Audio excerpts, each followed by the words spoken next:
하나님 말씀은 시편 42편 1절부터 5절까지. 아멘. 한 구절 더 보겠습니다. 시편 48편입니다. 48편 1절. 여호와는 광대하시니.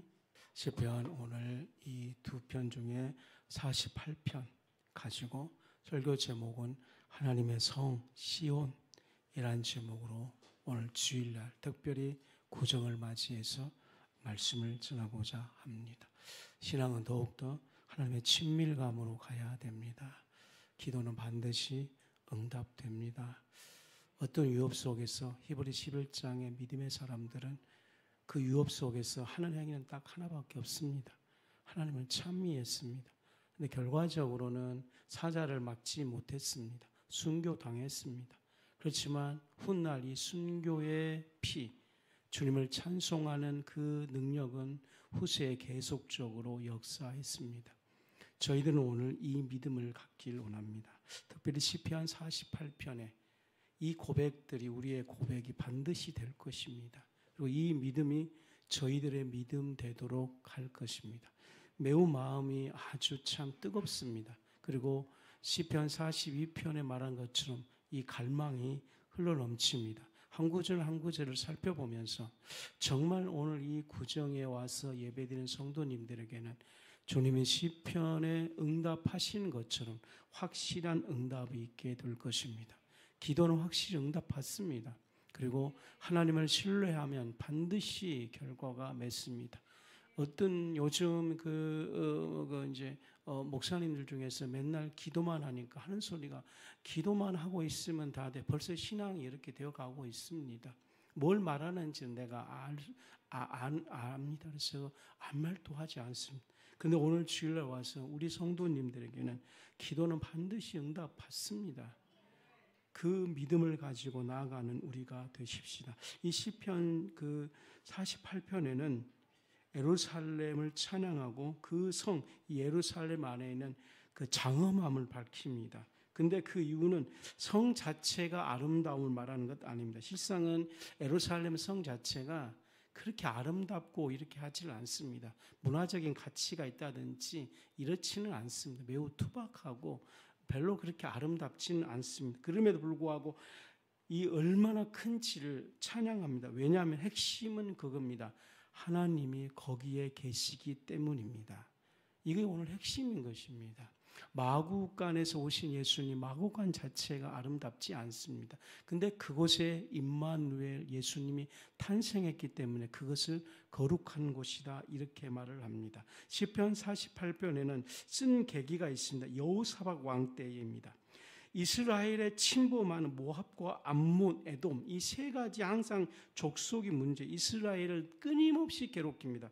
어떤 민족이 모압과 암몬과 에돔입니다. 아주 지배적이고 애들은 아주 상태가 별로 좋지 않습니다. 오직 자기들이 그냥 배불리 먹고 있을 수 있는데 이스라엘만 건드는 것이 유일한 낙이에요. 그런 분들 많죠, 우리 주위에. 그런데 이것을 물리치도록 하나님 백성들에게 늘 하나님은 창과 칼을 주시지 않았다는 겁니다. 이렇게 다짐하고 간 것이 우리입니다. 이스라엘 백성은 이기는 자인데 뭘 이기는 자입니까? 자기를 엎드려서 하나님께 굴복한다가 이스라엘입니다. 그러니까 우리는 이미 그리스도를 영접한 순간에 이스라엘 되는데 암몬 자손들이 우리를 괴롭힐 때에 그들을 이길 수 있는 군사적인 힘을 주지 않았습니다. 여기서 신앙의 괴리들이 굉장히 많이 느끼거든요. 왜냐하면 암몬 자손이 막 침범할 때에 외교와 군사력 힘으로 탁 물리치면 얼마나 좀 자신도 뿌듯하겠습니까? 근데 그것이 이스라엘 백성이 아닙니다. 이스라엘 백성들은 군사적으로 아무것도 갖추지 않도록 하신 겁니다. 오직 하나님에 대한 언약, 십계명, 하나님께 대한 순종, 이거 하나로만 물리치기를 원하는 것입니다. 그러므로 이 믿음 가지고 삶의 현장이 지금 시험장과 똑같습니다.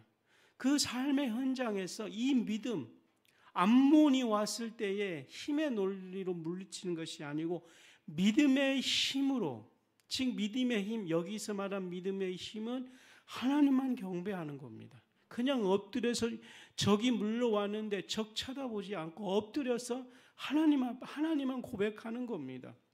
다른 사람들은 이것을 다 비웃어도 상관없습니다. 그런데 소수의 사람들이 이 믿음 가지고 이 믿음으로 승리한 것이 48장입니다. 그리고 그 승리의 현장이 예루살렘 성이다 이렇게 말을 하는 겁니다. 여기서 말한 예루살렘 어떤 장소적을 말하는 것이 아닌 것입니다. 당신 삶 속에 예루살렘 성이 있습니까? 이렇게 말하고 싶어 하는 겁니다. 당신 삶 속에 암몬이 쳐들어왔을 때에 힘의 논리로 대항하는 것이 아니고 하나님만 그냥 찬양하고 하나님만 기다리고 다니엘처럼 뜻을 정해서 하나님만 바라보고 노아처럼 오직 믿음으로 묵묵하게 방주를 지어갔을 때에 그 믿음이 드러나고 그 믿음이 장대했을 때에 일절을 고백하는 것입니다. 여호와는 광대하시니 우리 하나님의 성 거룩한 산선에서 지극히 찬양할 것이다 그랬습니다. 그래서 우리는 이 믿음에 도전할 것입니다. 늘 우리가 쓰러지고 넘어지는 우리 인생이 아니고 이 찬송하고 감사하고 더 기도하고 더 감사해서 하나님의 찬송이 승리할 때에 우리는 어디에 가서 예루살렘 성에 올라가서 거룩한 산에 올라가서 그를 핵심 극진히 찬송할지어다. 이걸 다시 사단론으로 갖고 올라오면 사단은 지극히 높은 곳에 올라가서 하나님을 반역했습니다. 그리스도는 지극히 높으신 갈보리산에 올라가서 하나님께 순종했습니다. 인간은 이 높은 곳에 올라가서 바벨탑을 쌓았습니다.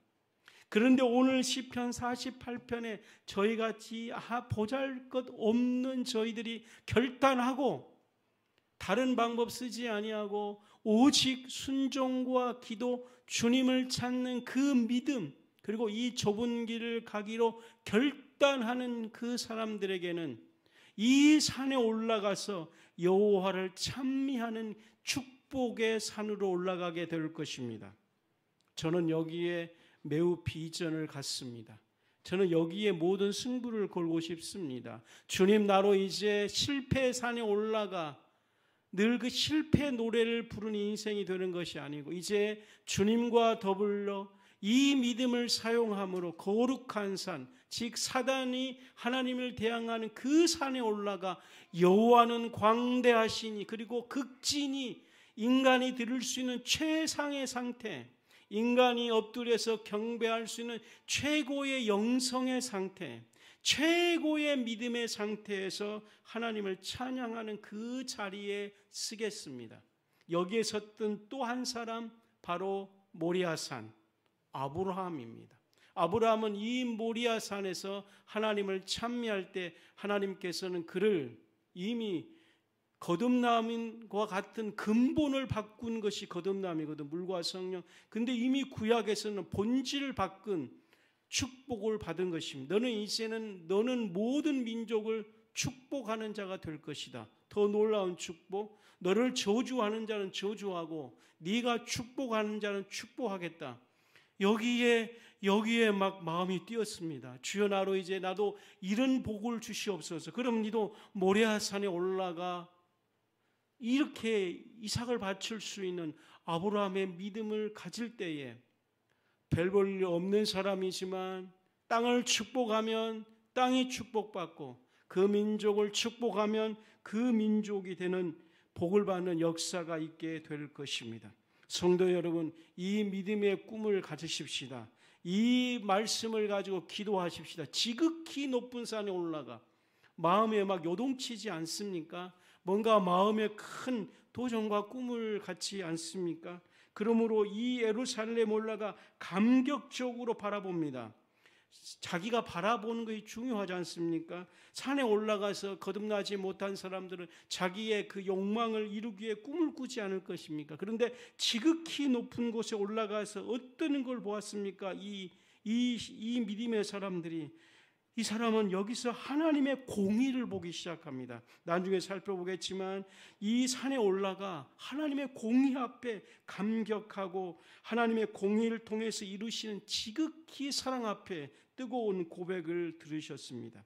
그리고 이 예루살렘 성은 결국 교회가 미래에 완성될 하나님의 나라의 예표인 것입니다. 그 이유는 주님이 그곳에서 통치하고 있기 때문에 그렇습니다. 사람들은 지금 하나님께서 침묵하고 있다고 생각을 갖습니다. 왜냐하면 이 세상이 결코 보면은 서로 계층 간의 갈등도 있고 문제가 많지 않습니까? 그러다 보니까 주님에 대한 실망감이 지금 너무나 많습니다. 그런데 예루살렘 성에 올라가서 보는 것은 다른 거 아닙니다.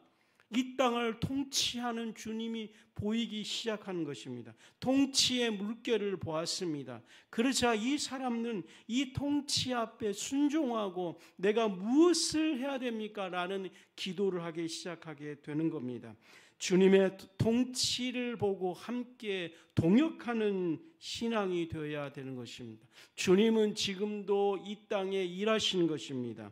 주님은 지금 이 땅에 일하시는 겁니다. 내가 누차 말했지만 항상 전염병이 일어난 다음에는 무언가 개혁과 종교개혁이 일어났습니다. 종교개혁도 아시다시피 전염병 사건 후에 일어난 엄청난 부흥이었습니다. 저는 이 전염병이 하나님께로 왔는지 잘 모릅니다. 그런데 저는 새로운 대부흥이 일어날 걸로 확신을 갖습니다. 그러면 눈을 넓히 열어서 주님이 어느 곳에 일하시는가, 주님이 어떤 일을 행하실 것인가에 대해서 눈을 열고 기다리고 있는 것입니다. 이 일에 우리 모두 동참하십시다. 낙심과 절망에 빠지는 것이 아니고 주님의 일하심을 볼 수 있는 눈이 있어야 되는 것입니다. 1절에 하나님의 성, 이것은 실상은 예루살렘 이스라엘 백성들의 수도를 가리키기도 합니다. 또는 이곳을 바로 영원히 쉴 곳이라 하는 것도 말합니다. 이 거룩한 산은 이와 같은 의미가 있습니다. 이 거룩한 곳, 정확하게 장소를 말씀하고 있는 것입니다. 거룩한 곳, 즉 하나님의 성, 하나님의 성전, 이 모리아산이죠. 아브라함이 이삭을 바치는 곳. 훗날 그리스도께서 십자가를 진 갈보리산, 이것도 의미도 하는 것입니다. 이 성전 안에 있는 이것은 절대적인 것은 성결을 원칙으로 삼고 있는 것입니다. 하나님은 성결입니다. 가장 깨끗하고 가장 기준이 삼습니다. 그러므로 성결하라는 뜻은 깨끗하고 기준을 하나님께 세우라는 것입니다. 이 기준은 나중에 복음서에 와서는 의라고 말을 하는 것입니다. 복음에는 하나님의 의가 있나니 기준이 있나니, 기준이 있기 때문에 악이 있는 것입니다. 뭐가 기준이냐는 것이죠. 하나님의 기준인 것입니다. 즉 성결입니다. 우리가 왜 회개를 해야 됩니까? 회개 기준이 무엇입니까? 그러므로 모든 사람들이 회개할 때 그 기준을 여호와께 맡기지 않으면 모든 것들은 회개가 아닙니다. 이미 이것은 복음서에 너희가 주여 주여 할지라도, 너희가 말로 회개합니다, 잘못합니다 이럴지라도 용서받지 못하는 겁니다. 왜냐? 그들이 인격적인 주님을 절대적으로 신뢰하거나 부르지 않기 때문에 그렇습니다. 이 거룩한 성 예루살렘은 절대적인 원칙이 성결이므로 우리는 의의 기준에 바탕해야 되는 것입니다. 2절에는 터가 높고 아름다워 이렇게 고백합니다. 터가 높고 아름답습니다. 그곳은 왜 이렇게 터가 높고 아름답습니까? 그거는 아름다운 풍치를 두고 표현한 것이 아닙니다. 하나님께서 그곳에 항상 임재했기 때문에 그렇습니다. 우리는 이 찬양과 고백을 해야 됩니다. 아름답습니다. 아름다운다는 의미는 보통 풍치를 의미하죠. 그러나 성경적인 아름다움은 주님이 임재하는 곳이 아름다움인 것입니다. 그러므로 우리의 모든 갈망은, 우리의 바람은 하나님의 임재가 있도록 모든 기도를 해야 됩니다. 성도 여러분, 기도의 90%를 하나님의 임재를 놓고 기도하십시오. 그러면 그것은 아름다움이 되는 것입니다. 아름다움이 될 때에 악을 볼 수가 있는 겁니다. 누차 강조했지만 고난이 오면은 회개할 걸로 생각하지 않습니까? 아닙니다. 어려움이 오면은 반성한다고 생각할 거면 아닙니다. 어려움이 오면은 사람들은 더욱더 방어 기질을 갖고 어려움이 오면은 고집스러워지는 겁니다. 실상 자기의 반성은 하나님의 임재가 있을 때에 가능한 겁니다. 하나님의 임재가 있어야지만 더러움을 보고 그 더러움을 가져다 준 죄를 보고 죄악을 물리치기 위해서 보혈의 기도를 하는 것입니다. 그러므로 오늘 시편 48편에 어떤 도전의 기도가 필요하느냐?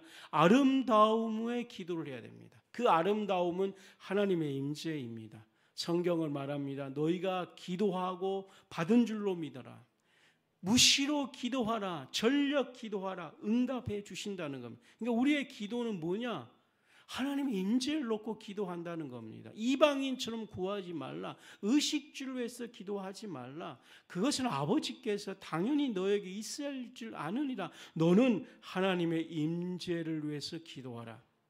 하나님의 임재를 놓고 기도할 때에 주님은 그곳에 임해 주셔서 우리가 비록 소유가 적을지라도 내 마음에 아름다움이 오기 시작하게 되는 겁니다.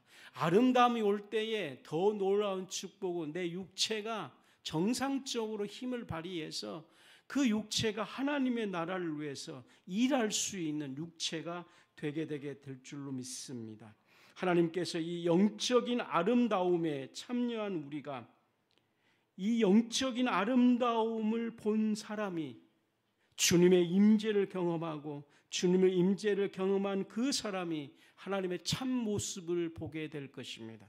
하나님의 참 모습을 보는 자들은 그 발 앞에 엎드리기 시작하게 되는 겁니다.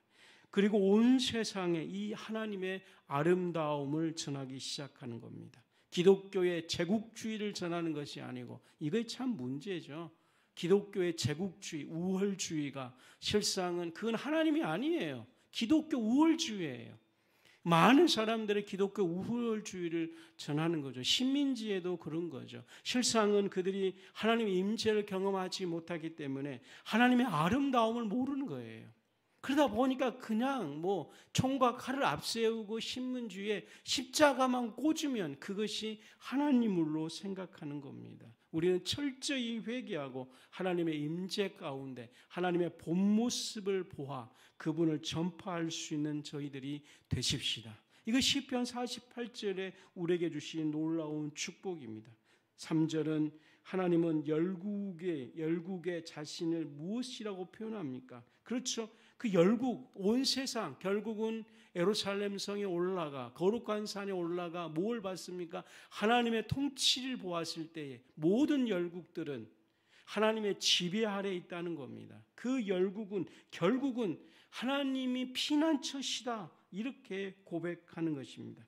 하나님께서 당신이 주님이라고 의지하고 당신을 찾는 자에게 언제나 그리고 기꺼이 피난처가 되어 주신다는 의미의 말씀인 것입니다.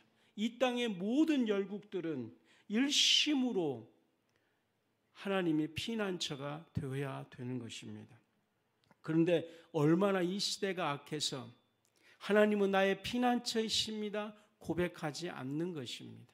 계속해서 바벨탑만 만들어가고 자기가 쉬울 것을 인위적으로 만들어가는 겁니다. 그렇기 때문에 거룩한 산 못 올라가고 거기에서 하나님의 통치를 못 보기 때문에 불안해서 인간적인 방법을 쓸 수밖에 없는 것입니다. 그러나 믿음으로 결단해서 아브라함처럼 순종해서 거룩한 산에 올라가 하나님의 통치력, 하나님께서 인도할 그것을 본다면 그는 일심으로 하나님은 자기의 피난처라는 놀라운 고백을 하게 될 것입니다. 주님이 피난처가 된다면 그 영혼은 안전할 것입니다. 하나님이 피난처가 되면 그 영혼은 참으로 잠잠하게 자기의 맡기신 일을 한 걸음씩 한 걸음씩 가게 될 것입니다. 그러자 4절과 5절에 10왕들이 모여서 이 10왕들은 결국은 정말 이 하나님이 피난처가 된 것을 믿는 사람들입니다.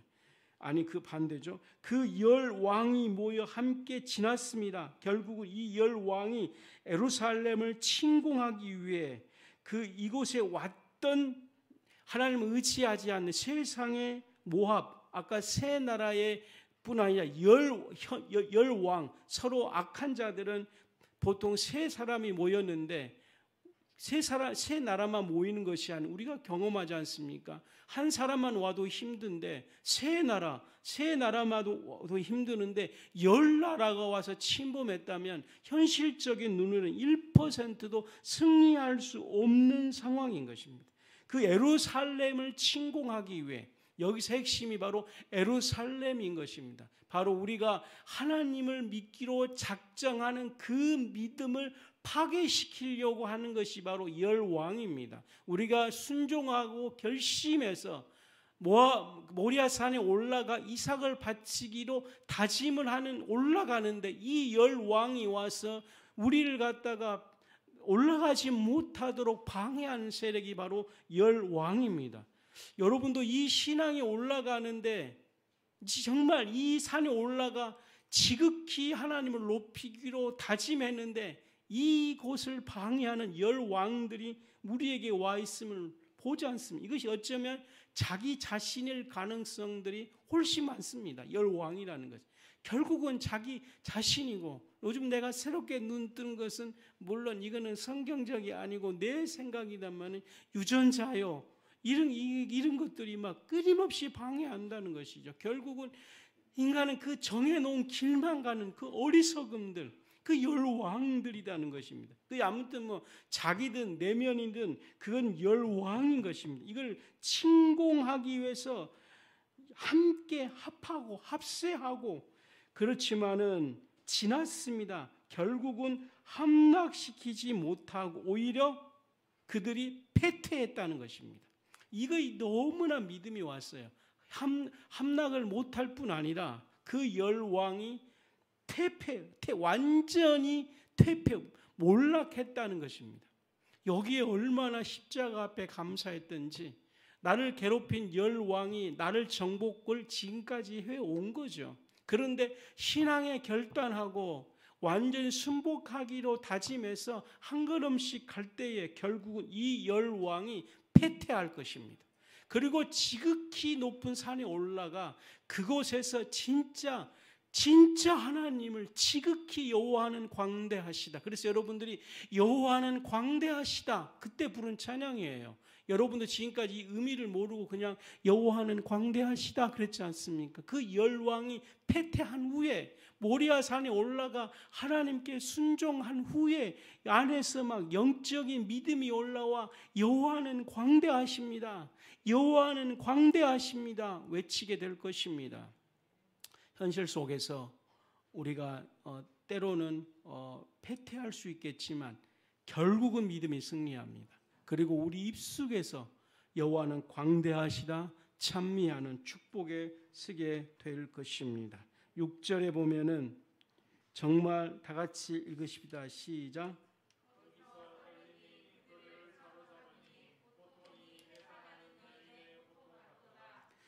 이 열왕이 왔을 때에 그때에 그리고 패퇴할 때에 그때에 이 믿음의 사람 그 사람의 마음의 상태를 묘사하고 있습니다. 떨림 똑같아요. 그리고 고통이 해산하는 여인 같도다. 그렇죠. 요즘 이제 경기가 어려워져 가니까 이젠 시작에 불과하다는데 꼭 미국 애들 때문에 그래요. 2010년 금융위기 때에 그들이 자기 나라가 위기 왔을 때에 정말 그들이 경제를 이렇게 파산시키고 온 국민이 허리띠를 메었으면은 대한민국 이 상태로 안 갈 것인데 갑자기 돈을 푸는 바람에 이렇게 된 거 아닙니까? 실상은 진짜 나빠요. 진짜 우리를 갖다가 이렇게 막 영끌 만들어도 진짜 돈을 풀려면 언제 거둘 것이다 말해놓고 풀어야 되지 않습니까? 지들은 다 알고 있었어요. 언제 거둘 줄 알고 막 채권에 다 투자하고 풀어가지고 돈 다 푸니까 전 세계 모든 사람들이 뭐 부동산 사고 그러니까 이제 다 사니까 이제 싹 거두들인가 봐요. 이제 이자로만 또 살겠다는 거죠, 미국. 진짜 언제까지 진짜 막 너희 나라 진짜 보자. 그런데 또 미국을 좋아하는 사람은 또 뭐 진짜 할 말 없습니다. 그건 그거고 마음의 상태 떨림이라는 거죠. 그리고 해산한 여인 같도다. 어쩌면은 이것이 결국적으로 그리스도께서 십자가를 지었을 때 이 마음이지 않을까 생각했습니다. 그때 주님은 순종하는 것입니다. 이렇게 떨림과 해산한 상태, 즉 우리의 그 마음 상태에 그때에 주님께서는 이 열왕을 완전히 멸망시켜 버리는 겁니다. 그러므로 우리는 이런 떨림이 있을 때에 그분의 사랑 안에 온전히 거하도록 전력 투구하는 저희들 되십시다. 이런 사랑 앞에서 결국은 주님은 갈보리산에서 순종함으로 그 산에서 하나님을 찬미하셨거든요. 그리스도께서는 그 산에서 사단이 시험할 때 무너지지 아니하고 순종함으로 그 산에서 여호와는 광대하시다 외치는 것이 뭡니까? 하나님은 사랑이시다 이렇게 외쳤던 거예요.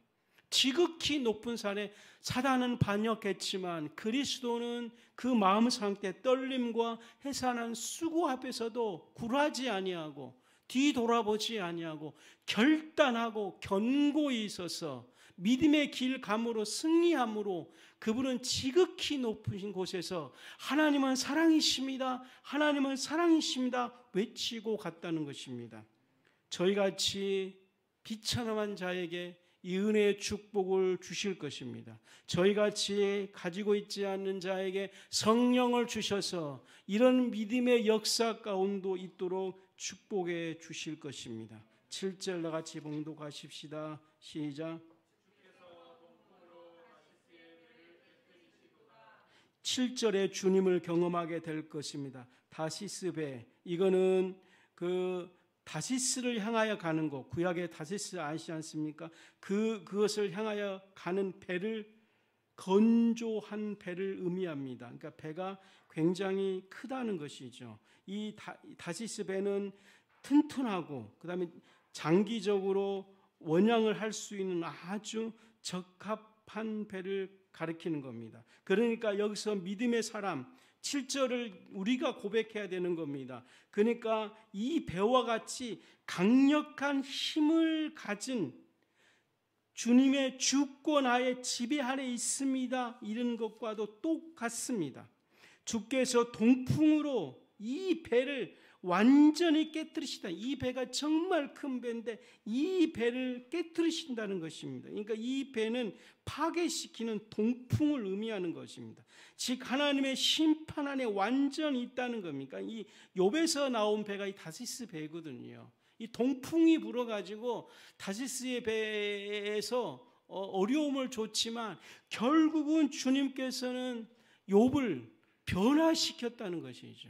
결국은 다시스를 향해 그 배가 견고해서 누구도 어떻게 해볼 수 없는 배지만 주님은 동풍을 일으켜버리는 것입니다. 흔들리게 했어서 결국은 욥을 회개로 인도하는 것처럼 결국 이 다시스란 이 배를 만들어 온 이 세상에서 결국은 주님은 깨트린다는 거죠. 동풍을 불게 하신다는 거죠. 동풍, 이것이 주님이라는 거예요. 7절의 주님만 고백하고 7절의 주님만 만나면 결국은 이 다시스 배는 자기가 소유하고 있는 자아의 배거든요. 견고한 배예요. 불안일 수도 있고요. 이 견고한 배를 갖다가 이 주님은 배 자체를 없애질 않아. 그래서 주님의 무엇이에요? 동풍을 불게 한다니까. 흔들린다는 것이죠. 결국은 동풍만 불어서 끝나는 것이 아니고 그 배 안에서 그 욥이라는 한 인격이 참 욥만 느끼는 것. 똑같이 동풍을 불어서 배가 흔들렸지만 그 배에 있는 사람들은 하나님의 임재를 못 느끼고 회개하지 않았다는 것입니다. 그 배 안에 있는 그 유일한 욥만이 하나님의 임재를 느끼고 자기의 죄성을 회개했다는 겁니다. 여기에서 바로 이 동풍의 위력이 있는 겁니다. 아무리 어려움이 있으면 뭐합니까? 반항기지 더 올라오면 아무런 의미가 없는 겁니다. 주님의 심판이 있을 때 사람들이 회개합니까? 회개 안 합니다. 이 전염병 왔을 때 사람들이 회개했습니까? 회개 안 합니다. 그 의미가 없어요. 더욱더 그들은 더욱더 이 말세, 이 전염병을 통해서 말세에 뭔가 사단의 어떤 것들을 전부 준비해 가지 않습니까? 그런데 욥은 동풍이 왔을 때 회개한 겁니다. 그러니까 저희들이 이 전염병 왔을 때에 동풍이 불어서 이 배 안에서 회개하는 주님을 만나는 것이 중요한 것입니다. 전염병이 하나님의 진노입니다. 회개 안 하는데요.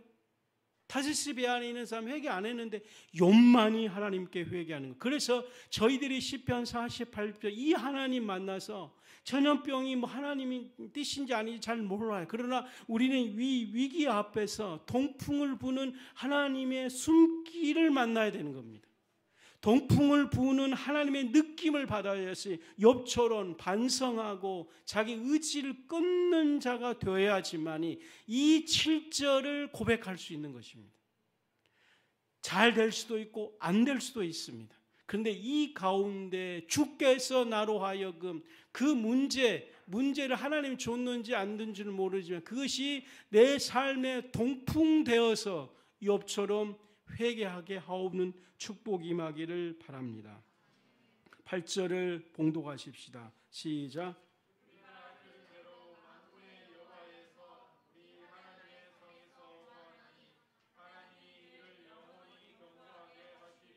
팔 8절의 신앙이 우리 거 될 것입니다. 주님 이 고백을 할 것입니다. 우리는 맨날 이 시를 보니까 조선시 우리 시든 고려가 멸망한 후에 고려의 성을 보면서 그 시인이 쓴 노래도 있지 않습니까? 자기가 그렇게 했던 그 성에 가보니까 성이 다 무너진 후에 잡초만 있는 걸 보고 매우 낙심할 때 시를 썼거든요. 그게 우리의 인생이라고 보는 것이죠. 그런데 이 성경의 8절은 이 사람이 듣는 대로 듣고 본 거예요. 만군의 여호와의 성, 그 성을 보았고 그 하나님의 이름, 하나님이 그것이 경고히 쓰는 거예요. 셀라 너무 좋아서 니나노 뭐 이런 개념이고 셀라가 좋습니다. 맞장구 쳐준 것이거든요. 할렐루야 그런 것처럼 이 하나님을 믿는 마지막 결론이 8절이 되도록 어쩌면은 이 믿음의 결과거든요. 그렇기 때문에 우리가 기도하는 겁니다. 이 믿음의 결과를 우리가 반드시 듣게 될 것입니다. 이 하나님의 성, 이 예루살렘을 돌아보고 감회한 거거든요. 아주 이 시인의 마음은 여기서 감회하는 겁니다. 그러니까 우리 대한민국의 사람들은 매 이 감회에 빠진 것들 맨날 한에 빠지고 실패한 것만 돌이키고 어른들 뭐 맨날 어려운 것만 이렇게 보지 않습니까? 그런데 이 사람은 이 예루살렘을 돌아보고 그러는 거죠. 그 예루살렘 그 성 그 높은 곳 말입니다. 어쩌면은 사단은 이 성에 올라가 야 너희들이 이곳에 올라가 하나님을 반역하는 곳이야 이렇게 돌아보게 할 수도 있어요. 봐, 이 하나님의 나라는 다 폐해졌지. 그러니까 거기에 마음에 훅 빠졌어. 왜냐하면 눈을 열어보니까 전신이 하나님의 나라는 없고 이 땅에 사단의 나라가 막 서로 싸우고 아웅다웅 한다는 것이죠. 여기에 빠지지 말자는 것입니다. 우리의 눈은 혹시 그걸지라도 우리는 오직 여호와를 찬양하면서 가는 겁니다. 현실의 눈을 보지 않고 믿음을 가지고 올라갈 때에 8절을 반드시 우리가 돌아보게 될 것입니다. 사단의 성을 돌아보는 것이 아니고 하나님의 나라가 견고히 서는 걸 보게 될 것입니다. 여호와 하나님의 이름이 높아진 것을 보게 될 것입니다. 이것을 반드시 신앙 안에서 고백하게 될 것이 뿐 아니라 오늘 이렇게 이 예배에 참석하고 같이 온라인 예배 드리고 또 아버님께서 좀 어려운 일이 있어 같이 예배 드리는 이 가족까지도 8절이 고백되어지게 될 것입니다. 그리스도께서는 모리아 갈보리산에서 이걸 고백할 때 돌아보시고 실패 노래입니까? 아닙니다. 육신적으로는 사단의 논리는 그 실패이겠죠. 내려오는 것이 성공이라고 꼬셨겠죠. 그러나 그곳에서 하나님의 사랑을 찬미했던 그리스도는 절대적인 승리입니다. 그래서 우리는 십자가를 위대한 승리요, 십자가가 대승리요 이렇게 말하지 않습니까? 마찬가지로 우리는 이 산에, 이 성에 올라가 여호와는 광대하시다, 주님의 이름을 찬양하고 높이는 자가 될 것입니다. 빠른 속도로 3분 이내에 끝내겠습니다. 그러니까 9절은 뭐라고 고백합니까? 다 같이 봉독합시다. 시작.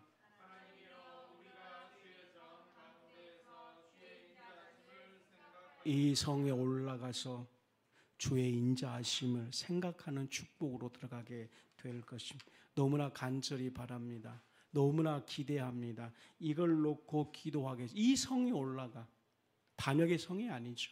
승리한 그리스도의 성 예루살렘에 올라가서 오늘 이제는 여러분들 예수님께서 이기신 예루살렘 성, 시온 성, 십자가 갈보리산이 이제 뭔 성이요? 예루살렘 성입니다. 그 성에 올라가, 그 성전에 올라가, 그 십자가에 올라가서 주의 인자하심을 생각하는 여러분들 되십시다. 거기서 주의 인자가 생각나면 다 끝이에요. 그러니까 생각의 틀이 바뀌는 것입니다.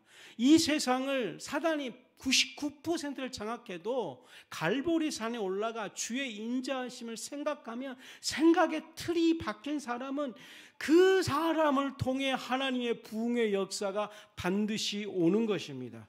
육을 사단이 99%를 장악해서 다 이겼다고 말하는데 예루살렘성 갈보리산 그리스도의 그 십자가를 생각할 때 주의 인자하심을 생각하면 그 사람을 통해 작은 미랄이 될 것입니다. 그 미랄을 통해 60배, 100배 열매를 거둘 것입니다. 무명의 선교사를 통해 인도를 변화시켰던 그 하나님의 역사, 아무것도 없는 이 조선 반도에 올라와 이 대한민국의 성서한국을 외쳤던 위대한 선교사의 역사가 갈보리산에 올라가 주의 인자하심을 생각했기 때문에 그렇습니다. 우리는 연약하지만 이 갈보리산에 다시 올라가면 이 땅을 성서한국으로 세우는 놀라운 역사가 있게 될 것입니다. 10절을 봉독해 주십시오. 시작.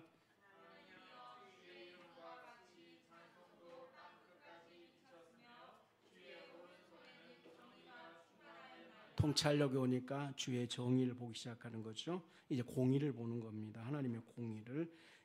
땅끝까지, 그렇죠? 땅끝까지 하나님의 이름과 찬송이 땅끝까지 임했습니다. 12절과 13절 봉독해 주십시오.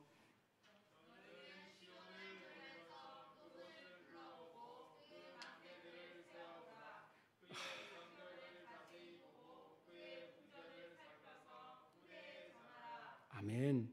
이 성을 돌아본 후에 하나님의 은혜와 사랑의 흔적들을 발견하고 거기서 살아계신 하나님을 확인했습니다. 그리고 이것을 나중에 확실히 보고 예루살렘 성벽을 자세히 보고 그 궁전을 살펴서 그 모습과 그 인상을 그 대대 후손에게 계속해서 전하라 이렇게 말씀하고 계십니다. 마지막으로 14절 다 같이 봉독하십시다. 시작.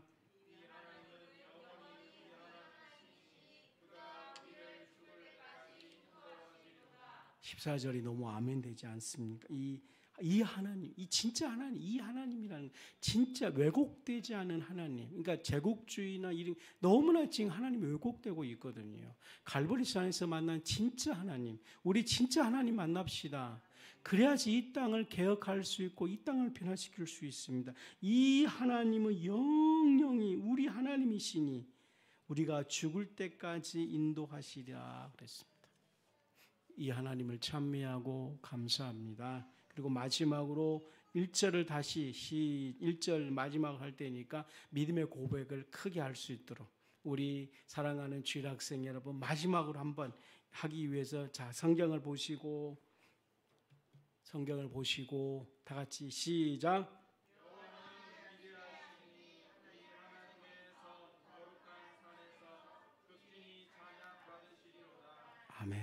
이 산에 올라가서 이 하나님을 노래하게 될 것입니다. 이 하나님은 영원히 우리의 죽을 때까지 인도하게 될 것입니다. 우리 노아의 길을 가십시다. 다니엘의 길을 가십시다. 기도하겠습니다.